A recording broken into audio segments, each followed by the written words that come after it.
আসসালামু আলাইকুম বন্ধুরা, তোমরা কেমন আছো? আশা করি সকলেই ভালো আছো। আলহামদুলিল্লাহ, আমরাও সকলে ভালো আছি।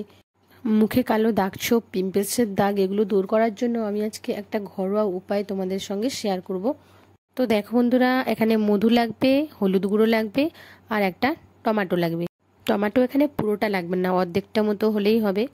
তো দেখো আমি অর্ধেক করে নিয়েছি টমেটোটাকে। এবারে এর মধ্যে আমি একটুখানি 1 চিমটে মতো হলুদ গুঁড়ো দেবো আর 6 থেকে 7 ফোঁটার মতো আমি এখানে মধু দিয়ে দিচ্ছি। দেখো, তো আমি এইটা নিয়েই মুখে অ্যাপ্লাই করব। তো মুখে অ্যাপ্লাই করার আগে কিন্তু আমি মুখটা ফেস ওয়াশ দিয়ে ভালো করে ধুয়ে নিয়েছি। তোমরাও কিন্তু ফেস ওয়াশ দিয়ে ভালো করে ধুয়ে নেবে।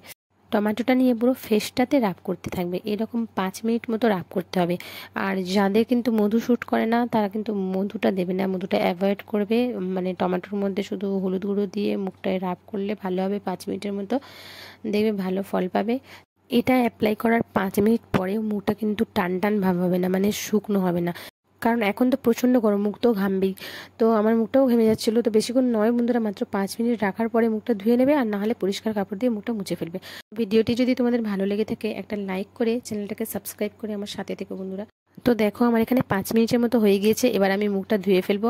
তোমরা কিন্তু সপ্তাহে 1বার অথবা 2বার এটা অ্যাপ্লাই করতে পারো, ঠিক আছে? তো দেখো আমি মুখটা ধুয়ে ফেলেছি, আগে থেকে অনেক বেটার লাগছে না আমাকে? সকলেই সুস্থ থেকো, ভালো থেকো।